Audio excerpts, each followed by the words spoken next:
આ આપણા ઘરે આપણા માથે બિરાજતા આપણા ઠાકોરજી આપણને આટલો પ્રેમ કરે, એની પરાકાષ્ઠા પોતાના કંઠની માળા લઈને મુજને પહેરે.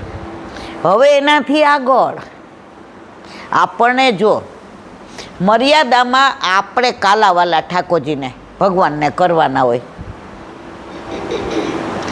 પુષ્ટિમાં આપણે રૂઠી જાય એટલે ઠાકોરજી આપણી યારે આવી રીતે કરે. હવે આગળ સરસ કહે છે, એક લડી જાણી મારે ઘેર દોડ્યો આવે, એક લડી જાણી મારે ઘેર દોડ્યો આવે, રંક બનીને બેની માખણ મિસરી માગે, રંક બનીને બેની માખણ મિસરી માગે. પ્રભુના પ્રેમની તોલે તોલ જેટલું પણ કોઈ આવી શકે નહીં. આખી દુનિયાનો નાથ, ત્રિલોકનો નાથ, 14 બ્રહ્માંડનો નાથ, જે વલ્લભે આપણા ઘરે આપણા માથે પધરાવી દીધો. હવે ગોપીના અનુસંધાનથી આપણને કહે છે, ગોપી શું કહે છે? એક લડી જાણી મારે ઘેર દોડ્યો આવે. જો સાસુ સસરા હોય ને ગોરધન હોય એ કે નથી જવું, કારણ કે એ બધા હોય તો ગોપીને જે મારે કહેવું છે અને ગોપીએ જે મને કહેવું છે, મને મનુહાર કરીને માખણ મિશ્રી અરોગાવે, એ આ બધા હોય તો મને અરોગાવી શકે.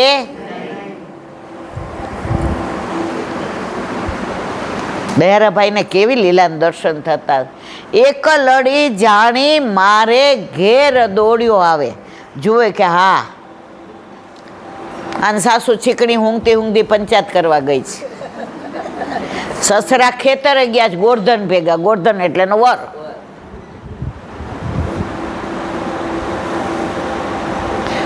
ઘરમાં એકલી છે. હવે હું એને પગે લાગીને મનાવી લઈશ, કારણ કે એને ઓલું આપણે ચપ્પુની વાત કરીને એને દુઃખ થતું હતું ને મારી યારે આવું કર્યું. પ્રભુ કે હવે મનાવી લઈશ. આપણે કોઈને યાર વાંધો પડ્યો હોય ને અને સામે જ ઘર આવીને આપણને એમ કે ને, એટલે બેન જે હોય હાંજે હું તમારી યાર પ્રસાદ લઈને જઈશ, મારા વાલા ગુસ્સો રહ્યા હાંચું કહેજો.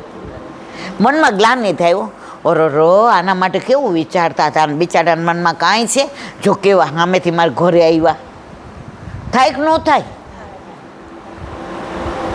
તો ઠાકોરજી કેવા છે? ચતુર શિરોમણી. એક લડી જાણી મારા ઘેર દોડ્યો આવે. પછી શું કે? રંક બનીને બેની માખણ. આમ હુકમ નથી કરતા, એ માખણ લાવ. ગોપી મંથન કર્યું છે, માખણ છે, મિશ્રી થોડું અરોગાવ ને. ગોપીના તો રોમાંચ ખડા થઈ જાય. ઠાકોરજી માગે તો આપણી ભાઈ રોજ માગે, આપણે હવાર ધરાવીએ જ છીએ, પણ આપણને ભાવ એવો આવતો, એ ભાવ આવશે ને પછી જીવનમાંથી ભાંજગઢ જતી રહેશે, પછી આનંદમાં જ રહેશું. પગને કંઈ દુઃખ તારે દુખવા હોય તો, પણ હું મારા પ્રભુને પ્રેમ કરવાનું આજે નહીં, કાલે નહીં, ક્યારેય છોડીશ. ઠાકોરજી કે હું તને ક્યાં છોડવાનો છું? તો રંક બનીને, આમ બિચારા નહીં આપણે કહેતા, રંક બનીને બેની માખણ મિશ્રી. અને જેવી ગોપી એને અરોગાવે ને, 2-3 કોળી અરોગાવે, પછી પોતાના મોઢામાંથી લઈ મુખમાંથી અને ગોપીના મુખમાં દેને અધરામૃત. રાધા અધર સુધા વિના પીયું ને, બીજું તે કાંઈ નવ બા. ગોપીના બધા જ મનોરથ પૂરા થાય છે. પછી છેલ્લે દયારામભાઈ કહે છે, જ્યાં જ્યાં જાઉં ત્યાં મારી પાછળ પાછળ આવે, જ્યાં જ્યાં પાછળ દયાનો પ્રીતમ બેની મારો છેડલો ના છોડે, દયાનો પ્રીતમ બેની મારો છેડલો ના છોડે. આ કેવો ભગવાન, આ કેવો ઈશ્વર, પરમાત્મા, કૃષ્ણ, બ્રહ્મ, પરબ્રહ્મ, જ્યાં જ્યાં જાઉં ત્યાં મારી પાછળ. તમે એવું માનો છો અત્યારે ઠાકોરજી આપણી સાથે નથી? છે જ.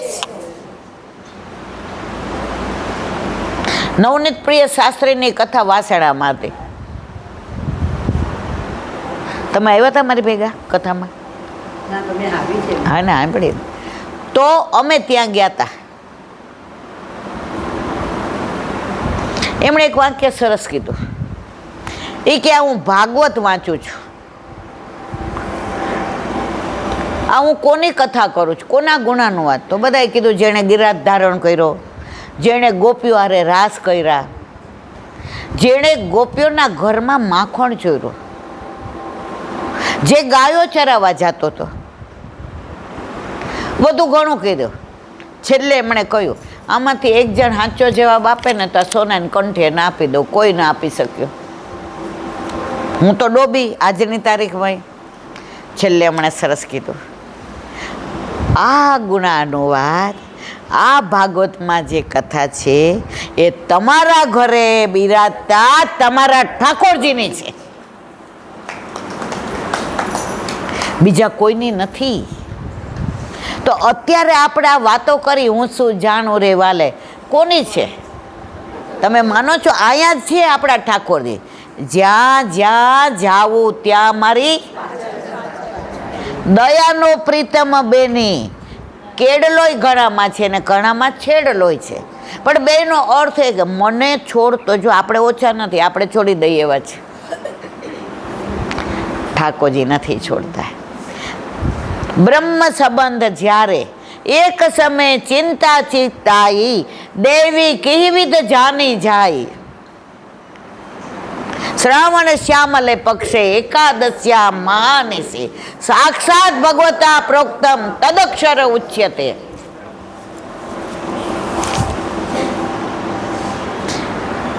ગોવિંદ ઘાટ ઉપર વલ્લભ બિરાજતા હતા ને ચિંતા થઈ કે પ્રભુએ મને આજ્ઞા કરી છે ગોલોકમાંથી કે મારા દેવી જીવો રાસમાંથી બિછડા પડેલા એ મને ભૂલી ગયા છે, હું એને ભૂલ્યો નથી. તો વલ્લભ એક એક દેવી જીવને શોધી શોધી એનો હાથ મારા હાથમાં આપો. હવે વલ્લભ ક્યાં આ બધાને શોધવા ક્યાં? ચિંતામાં હતા. એક સમય ચિંતા ચિતાએ, ત્યારે શ્રાવણ શ્યામલે પક્ષે એકાદશ્યામ મહાનિશી, રાતનું સ્વરૂપ ગોકુલચંદ્રમાજીનું, રાસનું, પધાર્યા વલ્લભ પાસે. ક્યાં? ગોવિંદ ઘાટ ઉપર. વલ્લભ, શેની ચિંતા કરો છો? ઉઘાડા ચરણે પરિક્રમા કરીને દેવી જીવોને શોધો છો. હું તમને એવો બ્રહ્મ સંબંધ મંત્ર આપું છું, જે જીવને આપી તમે મારા હાથમાં સોંપશો એનો ક્યારેય હું ત્યાગ કરીશ, અને 5 દોષ એને ક્યારેય સેવામાં બાધ નહીં કરે. રૂપ, ગંધ, સ્પર્શ, શબ્દ અને રસ. આનું વિવરણ લાંબુ છે, અને એ આજની તારીખ સુધી ઠાકોરજી નિભાવે છે. આપણે ગમે એટલા અપરાધ કરીએ, દોષ કરીએ, આપણી ભૂલ થઈ જાય,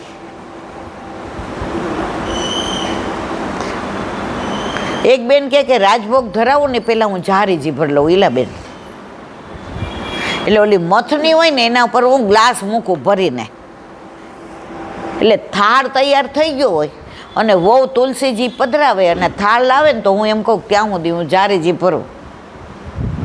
તો મહિનામાં 1-2 વાર તો એવું થાય જ કે વિચારમાં હોવ ને, લૌકિક તમે જો અલૌકિકમાં હો ને તો બધું યાદ આવે ઠાકોરજીનું, લૌકિકમાં હો ને સંસારમાં, મારી વાત કરો છો તમારે બધાને, તો તમને છે ને એ વિચારે જ, એમાંય કોકે જરાક આપણને હટ કર્યા હોય ને એ જાય જ નહીં. કોઈએ વખાણ કર્યા હોય તો હજી ભૂલી જાય, પણ કોઈએ 2 શબ્દો કીધા હોય ને ફિટ થઈ જાય, એની જ વિચાર આવે. તો મથણીમાંથી ને ગ્લાસ ભર્યો, ઘઉં મારે રાજભોગના જારીજી ભરવા છે. ગ્લાસ મૂક્યો, ઠાકોરજીને મુખારવીને પોઈછું, લોહીછું.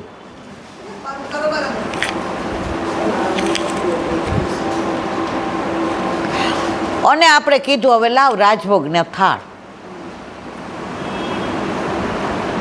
જારીજી ભરતા ભૂલી ગયા. ચિત્ત ક્યાં હતું? લૌકિકમાં, સંસારમાં.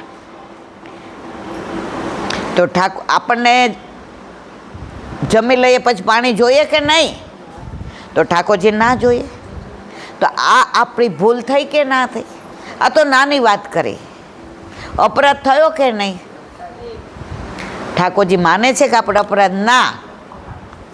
મારી માને મેં કહ્યું છે સંસારમાં, 1 મિનિટ કોઈ વચ્ચે ના બોલતા પ્લીઝ. સંસારમાં રહીને શ્યામને ભજાય, સંસાર છોડીને ક્યારેય વલ્લભે કહ્યું નથી કે શ્યામને ભજો. ઠાકોરજી કે કાંઈ વાંધો નહીં, આટલી બધી ગોપીઓ, ઓલી પીછવાય છે ને એ વ્રજવાસીનો ભાવ છે, તું ભૂલી ગઈ તો આજે ગોપીનો મેળ પડી ગયો. પ્રભુ બધું સવડું જ લે અને આપણે જો એમાં હું કઈ બાકાત નથી, આપણે બધા હરખા. આવ ભાઈ હરખા, આપણે 2 હરખા. આપણે છે ને દરેક બાબતમાં પેલા નેગેટિવ વિચારીએ. કોઈ રસ્તામાં મળ્યું હોય અને એનું ધ્યાન ન હોય, હવે આપણને જય શ્રી કૃષ્ણ કરતા ભૂલી જાય, આખા રસ્તે વિચારીએ. જો તો જાણે ઓળખતી જ નથી આપણી, તો હામય ન જોયું.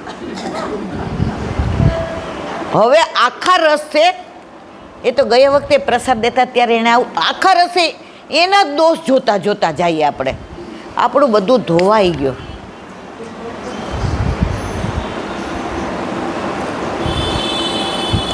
જો ઠાકોરજીના દોષ પડે ને તો વલ્લભ માફ કરાવે, ગુરુના દોષ પડે ને તો વૈષ્ણવ માફ કરાવે. પણ વૈષ્ણવના દોષ કોણ માફ કરાવે? અને આપણે વધુમાં વધુ દોષ કોના જોઈએ છીએ? અહીંયા બેસીએ એટલે નક્કી કરી લે, પણ બહાર જઈએ એટલે ખંખેરી જ નાખવાનું અહીંયા ના અહીંયા. તો વાત આપણે પદ્મા એકાદશીની કરતા હતા.